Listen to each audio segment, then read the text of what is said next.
लोग अपना इंडिपेंडेंट चुनाव लड़ाने की तैयारी में थे। उसी समय में घटनाक्रम ऐसे बदला कि प्रशांत किशोर जी जो अभी जनसुराज के प्रणेता हैं, तो प्रशांत किशोर जी उस समय में पॉलिटिकल स्ट्रेटेजिस्ट की भूमिका से निकल के नेता बन गए थे और जेडीयू के राष्ट्रीय उपाध्यक्ष बना दिए गए थे पहली बार उसी टाइम पे, 1 महीना पहले। और राष्ट्रीय उपाध्यक्ष कौन सा समय की बात है? ये 2018 के नवंबर में चुनाव हुआ था। अच्छा। तो उसी 1-2 महीना पहले उनको बनाया गया होगा और नीतीश जी ने उनको राष्ट्रीय उपाध्यक्ष बना के स्टूडेंट और यूथ का काम दे दिया था कि आप नौजवानों का काम देखिए। और उस समय वो ऑपरेट कर रहे थे जेडीयू के अपना संगठन वाला जो पूरा पार्ट है उसको। तो फिर हम लोग चुनाव की तैयारी में थे और अगला चुनाव होने वाला था और नीतीश जी प्रशांत किशोर जी का पहला राजनीति में आने के बाद वो चुनाव था वहाँ पे। तो प्रशांत किशोर जी ने कहा कि आइए आपको MP MLA अब बनाएंगे। आप कहाँ ही सब चक्कर में स्टूडेंट पॉलिटिक्स में पड़े हुए हैं। आपको बोले प्रशांत जी? हाँ। तो अब 6 मुख्यमंत्री और 1 प्रधानमंत्री के साथ काम किया हुआ व्यक्ति अगर आपको ये ऑफर दे तो आप तो उसमें फंस ही जाइएगा। हम लोग अब बड़े व्यक्ति हैं भाई, वो तो उनके साथ इतना बड़ा अनुभव है यहाँ से वहाँ तक। तो फिर हम लोग उनके साथ मतलब समझिए हम लोग रोड पर के वर्कर और कहाँ वो उतना बड़ा आदमी। तो फिर हम लोग उनके साथ हो लिए अपना पूरा जो हमारी टीम थी वो उनके साथ हम लोग जो जिन लोगों को चुनाव लड़ाना चाहते थे उनसे आग्रह किया कि भाई ये लोग लड़ेंगे तो ज़्यादा अच्छा होगा। और हम लोग संजोग से 6 महीना पहले जो चुनाव हुआ था उसमें जेडीयू एक भी सीट जीती नहीं थी। अच्छा। और उसके बाद हम लोगों के सारे लोग हम लोगों ने जिनको सजेस्ट किया और सब लोगों ने मिल करके तय किया और फिर वही लोग चुनाव में गए भी जो। तो फिर चुनाव हम लोग फाइनली बहुत बवाल हुआ, बहुत विवाद हुआ, हमारा भी माथा वाथा फटा, हम पर भी हमला हुआ वहाँ पे। और प्रशांत किशोर जी का भी गाड़ी वाड़ी पर अटैक हुआ, हमला हुआ। फाइनली हम लोगों ने वहाँ पे मैंने विवादित रहा चुनाव, काफ़ी हल्ला हंगामा हुआ उसमें, नेशनल न्यूज़ भी बना वो चुनाव। और फिर हम लोगों ने जेडीयू को 2 पद जिताया उसमें, अध्यक्ष और कोषाध्यक्ष। और फिर प्रशांत किशोर जी बाद में नीतीश जी से अपना वैचारिक मतभेद हुआ किसी विषय पे, फिर प्रशांत जी पार्टी छोड़ के चले गए। हम लोग उस पार्टी में रह गए और रहने के बाद 1-2 साल माननीय मुख्यमंत्री जी से मिलना जुलना, कई बार मिलने का अवसर मिला, उन्होंने बहुत सारी चीज़ें बताई। और फिर धीरे धीरे करके 3 साल 22 में हमको युवा जदयू का प्रदेश अध्यक्ष बनाया गया पूरे बिहार का। मेन 3-4 विंग होता है सभी पार्टियों में, किसान, महिला, यूथ, छात्र, ये सब विंग है। तो एक यूथ विंग जो होता है जो पार्टी का युवा विंग है, तो उसका पूरे बिहार का हमको अध्यक्ष बनाया गया। तो नीतीश जी के कार्यों को जो उन्होंने पिछले 20 वर्षों से जिस प्रकार बिहार की सेवा की है, उनको अपने नौजवानों के लिए जो विशेष कार्य किए हैं, तो उन सब चीज़ों को बता करके पार्टी के यूथ विंग को जितना मजबूत करने के लिए पूरे बिहार के सभी जिलों का दौरा किया, पार्टी को मजबूत करने के लिए हम लोगों ने काम किया। एक बहुत ही इम्पोर्टेंट सवाल बहुत देर से मेरे दिमाग में आ रहा है। इतने लंबे राजनीतिक दौर में जो ये पटना यूनिवर्सिटी से लेके मोतिहारी के पूरे प्रदेश के युवा अध्यक्ष बनने तक के दौर के बीच में सब चीज़ें अच्छी तो नहीं हुई होंगी।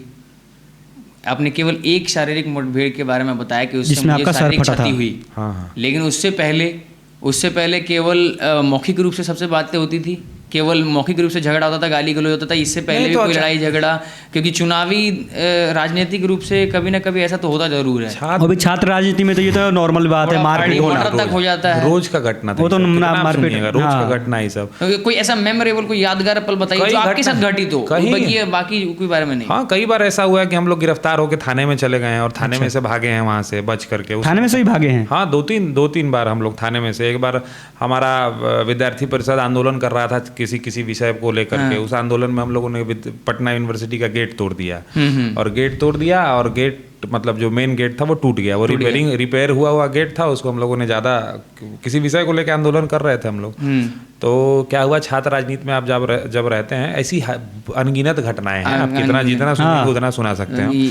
तो फिर हम लोग वो गेट टूट गया और गेट टूटा तो फिर क्या हुआ कि हम लोग मैंने स्टूडेंट पॉलिटिक्स छात्र राजनीति में रहिएगा और कोई मीडिया वाला आ जाए फोटो खिंचा रहा है तो नेता एकदम उस जमाने में होता क्या है कि अगर फोटो अखबार में आप ही का नाम अगर छप गया, खुद पढ़ के ही बहुत खुशी होता है, दुनिया दूसरा जाने कि नहीं जाने। अगर 75वें नंबर पर भी नाम है तो बहुत खुशी, अरे मेरा नाम अखबार में पड़ा। अपने फोटो खींच के उसको व्हाट्सएप से शेयर करता है आदमी, फेसबुक पे डालता है।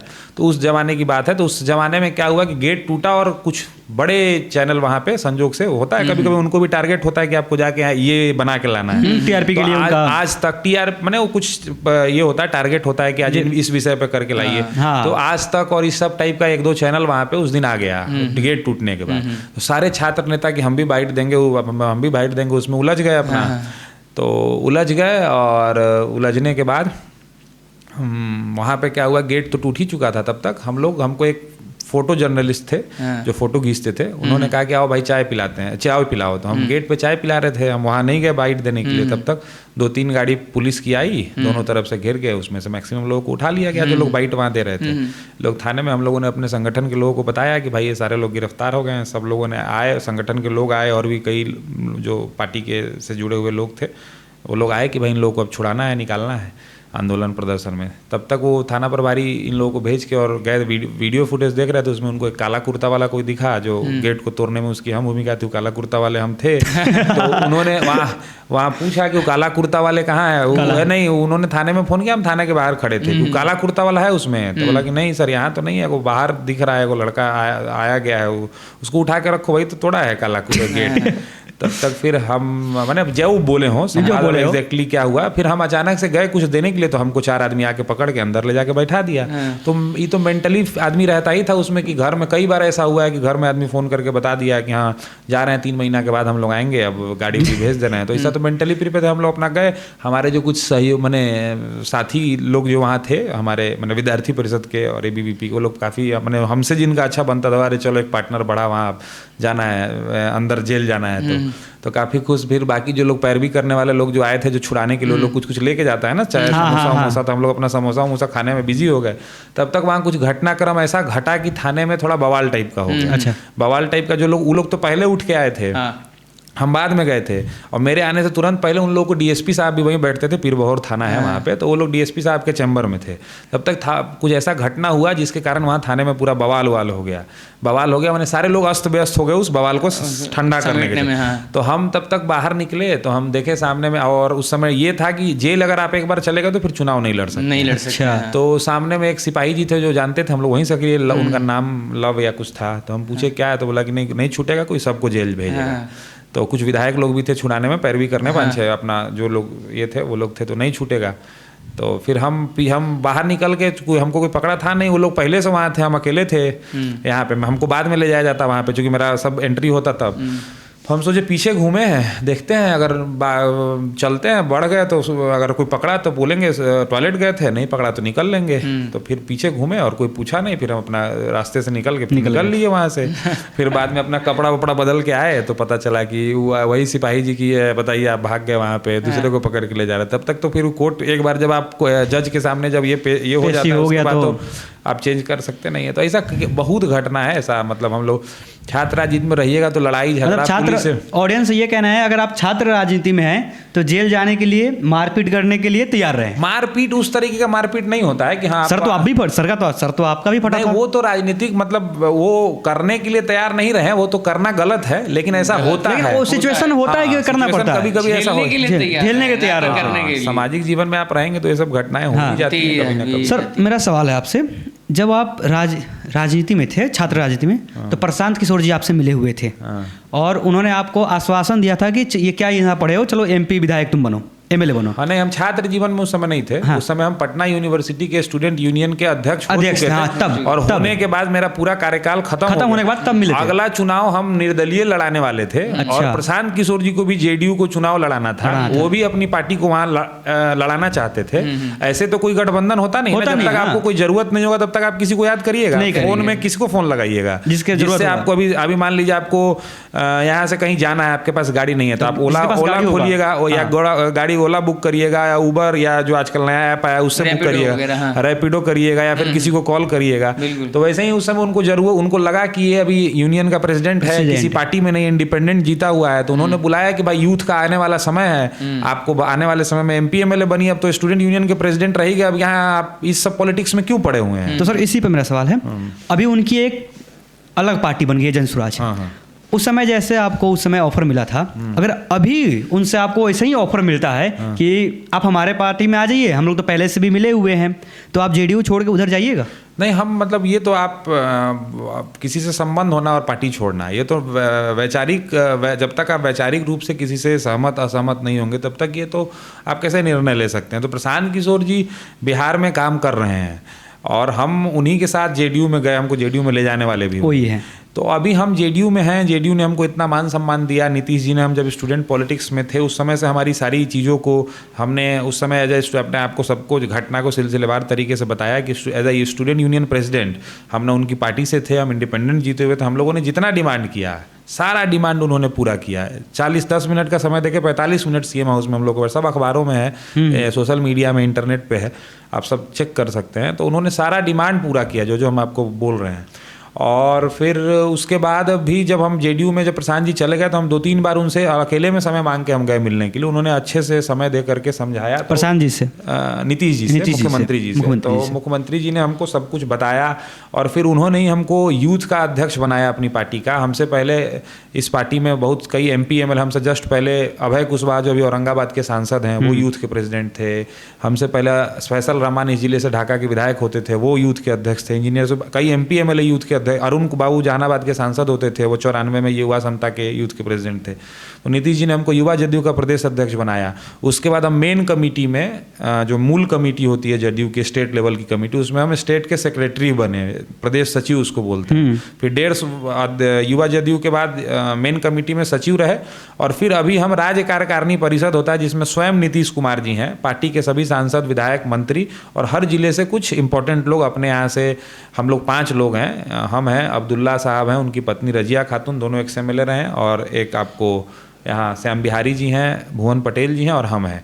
तो जहाँ हमको इतना मान सम्मान मिल रहा है और एक ऐसा नेता जो बिहार में सही मायने में बिहार को पिछले 20 वर्षों में बिहार की दशा और दिशा बदलने का उन्होंने काम किया है। कोई व्यक्ति संतुष्ट हो सकता है, कोई नहीं हो सकता है, लेकिन बड़े पैमाने पर अगर आप देखेंगे तो बिहार में व्यापक बदलाव आपको दिख रहा है। सब लोग इस बात से सहमत भी है, गाहे बगाहे विरोधी भी है, वो इस बात को बोलता है कि नहीं सड़क तो बन ही गया, बिजली तो हो ही गया, गाँव में कानून व्यवस्था तो ठीक हो ही गया। अब किसी अपराधी का मैंने कानून मतलब एक होता है ना कि हाँ इस इलाके से आपको गुजरना है तो 10 रुपये दे के जाना है, वो सब सारा सिस्टम बिहार में बंद हो गया। अब बिहार में निचले स्तर पर पंचायत मैंने इतना काम हुआ है कि अभी आपका पूरा पॉडकास्ट उस पर निकल जाएगा, हम उस पर आपको बता सकते हैं। बिहार में निचले स्तर से जीविका से लेकर के आपकी महिलाएं, आज के डेट में बिहार में महिला, आज आपकी महिलाएं 35% मुखिया, विधायक, सरपंच मुखिया, पंचायत समिति, सरपंच, जिला पार्षद बन के नेतृत्व कर रहे हैं, उनके पीछे पुरुष घूम रहे हैं। आज जीविका दीदियों के माध्यम से सोसाइटी में निचले स्तर पर आर्थिक रूप से और सामाजिक तौर पर महिलाओं में कितनी सबलता आई है। आशा दीदी हो, आंगनबाड़ी सेविका हो, हर चीज़ों में यूथ का मामला अगर आप उठा करके देख लेंगे तो आप मतलब आपको साइकिल से लेकर के, आपका पोशाक से लेकर के, आपके भोजन की व्यवस्था से लेकर के, आप 10th पास करेंगे, 12th पास करेंगे, उसका प्रोत्साहन राशि, उसके आगे आपको हायर एजुकेशन करना है तो 4 लाख रुपए तक आप स्टूडेंट क्रेडिट कार्ड के माध्यम से देश भर में आप पढ़ाई कर सकते हैं। आप UPSC BPSC निकाल रहे हैं, उसके लिए प्रोत्साहन राशि सरकार आपको दे रही है। आप अपना धंधा चलाना चाहते हैं, 10 लाख रुपये आपको स्टार्टअप योजना के, युवा उद्यमी योजना के तहत आपको मिल रहा है। आप स्टार्टअप का आपको योजना है तो आप स्टार्टअप योजना के लिए आप बिहार सरकार से पैसा ले सकते हैं।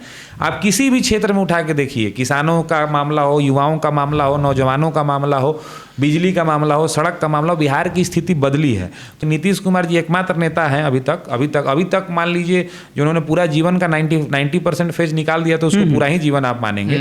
एकमात्र ऐसे नेता है नीतीश कुमार जी जो ना उनके परिवार का किसी व्यक्ति के बारे में आपने कभी सुना होगा, ना उनके पार्टी के जितने सीनियर। लेकिन सर अभी न्यूज आ रही है कि उनके बेटे भी राजनीति में आ रहे हैं। हम तो अपने आपको बताया कि 90% समय उन्होंने अपने जीवन का बिता दिया। और मेरा अगला बात मैं ये बोल रहा हूँ कि नीतीश कुमार जी के इस पूरे कार्यकाल, रेल सांसद, विधायक, रेल मंत्री, फिर बिहार के 20 वर्षों से मुख्यमंत्री, आपने कभी नहीं सुना होगा कि उनके परिवार के किसी सदस्य ने रोड पर से किसी से रंगदारी ले लिया, किसी से सामान उठा लिया, टोल टैक्स बिना दिए हुए गुजर गए, कोई उनके परिवार का ठेकेदारी कर रहा है, कोई उनके परिवार का जिला परिषद मुखिया तक बनाया आज तक। 95% जब तेजस्वी हो सकते हैं, जब तेज प्रताप हो सकते हैं, या सभी पार्टियों में कुछ बहुत सारे ऐसे नेता हैं जिनके बाल बच्चे को मिला है, सब पार्टी, कोई सी पार्टी उससे अछूत नहीं है। तो नीतीश कुमार जी ने ही इस चीज को फॉलो किया कि न वो न उनके पार्टी के कोई ऐसे नेता हैं जिनके बाल बच्चा, पिताजी भी पद पर हैं और बाल बच्चे भी उसी पार्टी में पद पर। बीजेपी का सर यही भी फंडा है, बीजेपी का भी यही फंडा है। अब वो सब पार्टियों का अलग अलग, हम अपनी पार्टी की बात कर रहे हैं। और न नीतीश कुमार जी पर एक नया पैसा का, आप मुखिया, पंचायत समिति, सरपंच हो जाते हैं तो राइफल गबट और रुपया पैसा का व्यवस्था में आप लग जाते हैं, जो जहां है हम लोग व्यवहारिक जीवन में सब कुछ जान रहा है। नीतीश जी पर एक नया पैसा का आज तक कोई आरोप, मोदी जी के विरोध में भी थे तो मोदी जी को सदन में खड़े होकर हमारी पार्टी उनका विरोध करती थी, आज उनके साथ भी हैं तो बड़े बड़े लोग जेल गए, नीतीश जी को तो कोई जेल नहीं भेज पाया। तो आपने बात बोली थी कि छात्र राजनीति में पहले के टाइम पर ये होता था कि अगर किसी के कोई जेल चला जाए, कोई राजनेता या छात्र राजनीति का कोई हिस्सा जो भी पॉलिटिक्स से जुड़ा हुआ है, यदि वो जेल चला जाए तो दोबारा वो इलेक्शन नहीं लड़ सकता है। लेकिन पुराना ही टाइम में हमने अपने बुजुर्गों से सुना हुआ है कि जो, मैं पार्टी का नाम नहीं लूँगा, लेकिन बहुत से ऐसे पार्टीज़ हैं जिनके जो MLAs हैं या MP हैं, उनका पहले का जो बैकग्राउंड है, जो इतिहास है, उनका हिस्ट्री रही है, उसमें वो पूरी तरीके से क्रिमिनल रहे हैं, उनका क्रिमिनल बैकग्राउंड रहा है। उसके बाद वो पॉलिटिक्स में उतरे और बाई चांस वो जीत गए अपने दबदबे के दम पर, फिर भी वो राजनीति कर रहे हैं। वो दोनों दो चीज़ हो गया। जैसे आपको हम स्टूडेंट यूनियन जो इलेक्शन होता है, छात्र राजनीति, कई प्रकार का छात्र राजनीति होता है। एक है कि अखिल भारतीय विद्यार्थी परिषद या राजद या जदयू या कम्युनिस्टों का जो संगठन है, हम उस संगठन का पॉलिटिक्स कर रहे हैं। तो आप संगठन में आपके ऊपर कितना भी केस है, आप रहिए ना, कोई दिक्कत नहीं है आपको। आप स्टूडेंट यूनियन का जो इलेक्शन जो यूनिवर्सिटी के द्वारा ऑर्गेनाइज कराया जाता है, विश्वविद्यालय कराती है। जैसे कन्हैया कुमार जो है वो JNU के छात्र संघ की राजनीति से निकले हुए हैं। आपको क्या नाम है इनका, अभी जो आपके JP नड्डा भारतीय जनता पार्टी के राष्ट्रीय अध्यक्ष हैं, वो पटना यूनिवर्सिटी के ज्वाइंट स्टूडेंट यूनियन के प्रोडक्ट रहे हैं। जो अभी भारतीय जनता पार्टी के राष्ट्रीय अध्यक्ष हैं हिमाचल के, हाँ, उनके पिताजी वहाँ प्रोफेसर थे।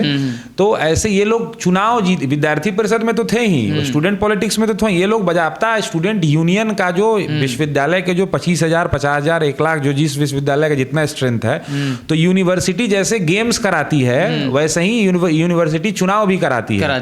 जैसे वो टीचर यूनियन, जैसे आपको विश्वविद्यालय में जो यूनियन होता है विश्वविद्यालय के अंदर में, उसमें जो शिक्षक हो गए, तो शिक्षकों का एक यूनियन है, कर्मचारी हैं उनका एक यूनियन, सबका अपना अपना चुनाव होता है। टीचर यूनियन का प्रेसिडेंट, कर्मचारी यूनियन का प्रेसिडेंट और स्टूडेंट यूनियन का प्रेसिडेंट। तो वैसे ही स्टूडेंट यूनियन की जो स्टूडेंट का कोई मामला हो, कोई भी चीज हो, तो उसका प्रतिनिधित्व कर सके, तो ये चुनाव यूनिवर्सिटी कराती है।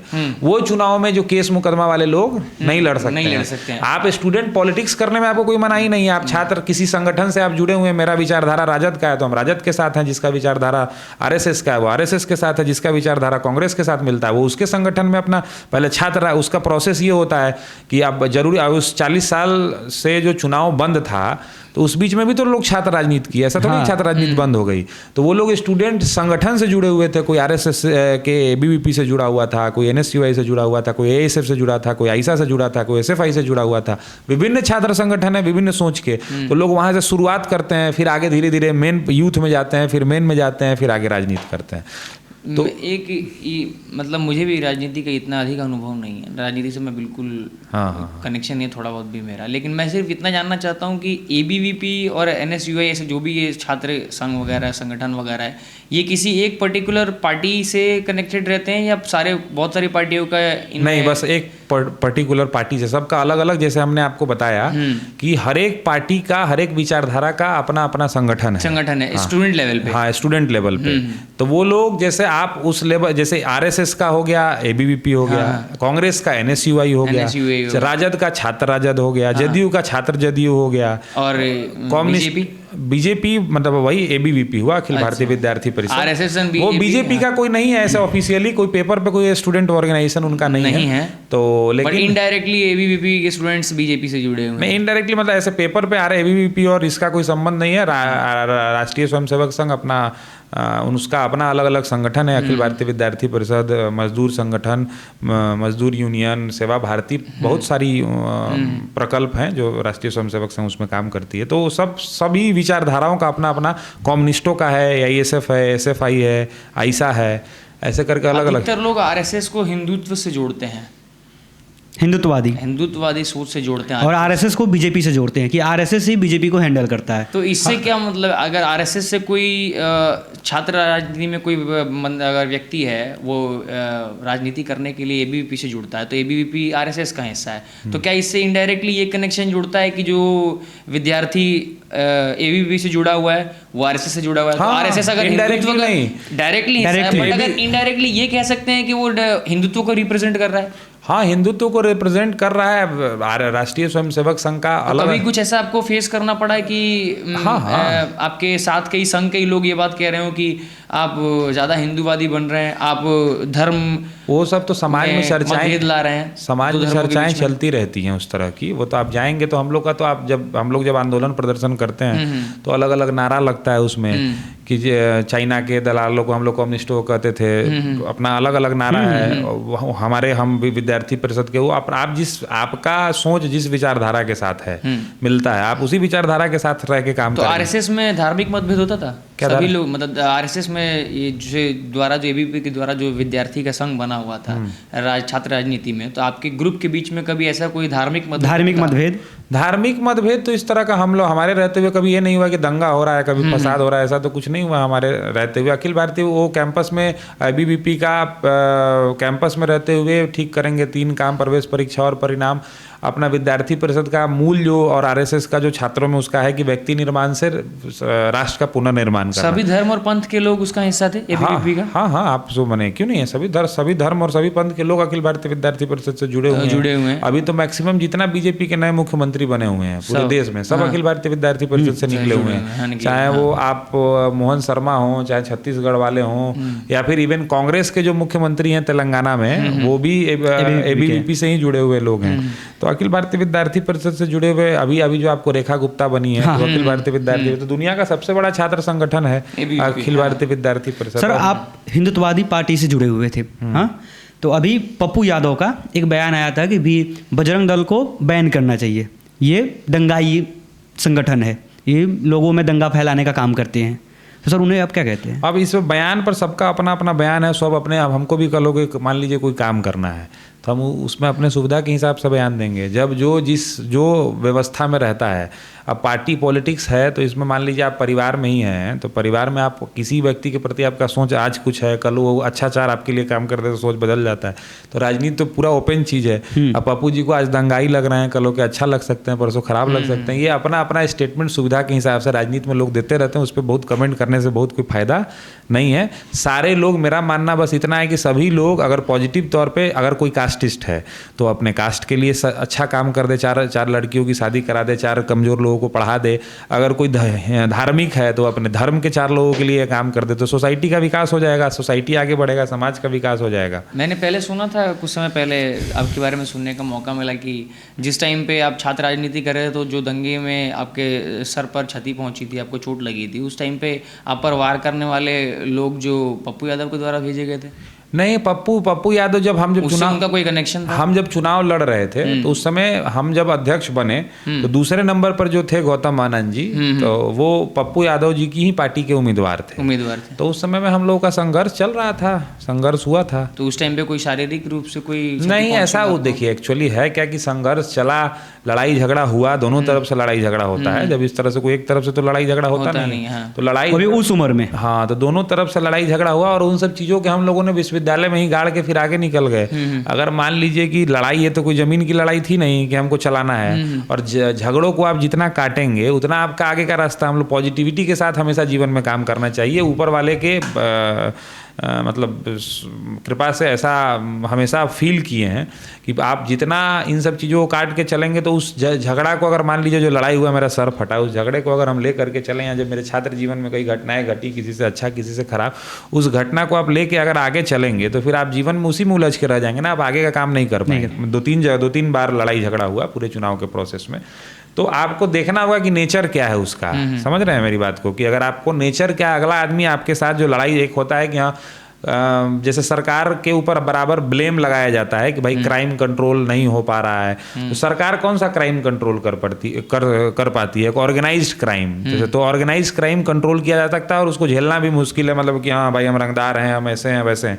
तो वैसे आदमी अगर उस टाइप का कोई घटना हुआ, अगर आप उसको मेरे समझ से अगर आप समझ, तो उस चीज़ों को कॉम्प्रोमाइज़ नहीं करना चाहिए कि हाँ अगर मैं फलाना हूँ, मेरे से आपको इधर से गुजरना होगा तो टैक्स दे के जाना होगा, मैंने कोई भी चीज़ मैं फलाने हूँ, रंगदारी नहीं झेलना चाहिए किसी का। तो वो भी ऑर्गेनाइज्ड वैसा कुछ तो था नहीं कि ऑर्गेनाइज करके वो लोग भी बहुत बड़े कहीं के कोई गैंग के मेंबर थे कि हाँ, वो तो हमारे साथ पढ़ने वाले हमारे विद्यार्थी थे। तो हमारे जीवन में ये था कि हाँ हमारे साथ पढ़ने वाले विद्यार्थी थे, हमारे सहपाठी थे। चुनाव के दौरान हम लोग एक साथ पढ़ते थे, एक साथ रहते थे। वो दूसरे संगठन में, हम दूसरे संगठन में। उस समय घटना घटी, इस बात को खत्म करके हम लोग आगे बढ़ गए। अभी सर बिहार में शराब बंद है और वो जेडीयू के द्वारा ही बंद किया गया है, माननीय श्री नीतीश कुमार जी द्वारा।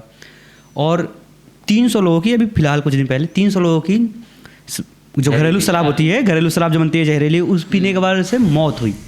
सर ये शराब बंद कैसे है जब लोग पी के ही मर रहे हैं? तो नहीं सर, देखिए अभी हमने आपको ऑर्गेनाइज्ड क्राइम के बारे में बताया कि लोग कहते हैं, वही चीज़ आप उदाहरण इसमें उठा करके देखिए कि कोई भी सरकार कोई भी कानून बनाती है अपने प्रजा की सुरक्षा के लिए। नीतीश जी ने कहा कि भाई हमारा जो अगला जनरेशन है उसको हम नशा से दूर करेंगे। बहुत स्टेट में जाएंगे आपको गुटखा बैन मिलेगा, बहुत स्टेट में जाएंगे आपको सिगरेट बैन मिलेगा। आप लोगों की जानकारी के लिए बता दें कि आर्म्स एक्ट के तहत, आर्म्स कब से बंद है? पूरे आज़ादी के बाद से लगातार बंद है। तो आर्म्स तो सबको, आपको भी चाहिए तो 5000 में जाइएगा खोजिएगा तो मिल जाएगा ना कहीं ना कहीं। तो वैसे ही नीतीश जी ने कहा कि भाई बिहार के अंदर में हम शराब ऑफिशियली बंद कर रहे हैं कि आप शराब नहीं पी सकते हैं, दुकान नहीं खोल सकते हैं।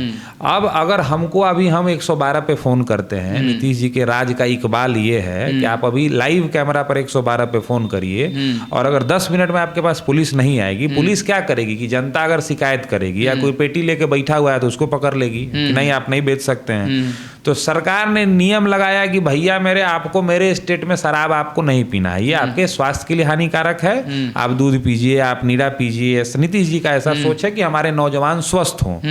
तो उसके बाद अगर कोई कानून तोड़ता है तो नीतीश जी की सरकार क्या करेगी? नीतीश जी की सरकार उसको उठा के जेल भेजेगी। तो उसी तरीके से अपराध कभी बंद नहीं होता है। शराब पीना लोग बंद नहीं करेंगे या जो ब्लैक मार्केटिंग करने वाले लोग हैं वो बंद नहीं। नीतीश जी की सरकार जो है उस पर कार्रवाई करेगी। अगर आप और हम सूचना देंगे तो नीतीश जी का स्पष्ट है इस सरकार का, जब से सत्ता में है, कितने बड़े बड़े रसूखदार लोग जो बहुत बड़े तोप इस स्टेट के कहलाते थे, बहुत बड़े बाहुबली, उनको नीतीश जी ने जमींदोज करने का काम कर दिया अपने 20 वर्षों के।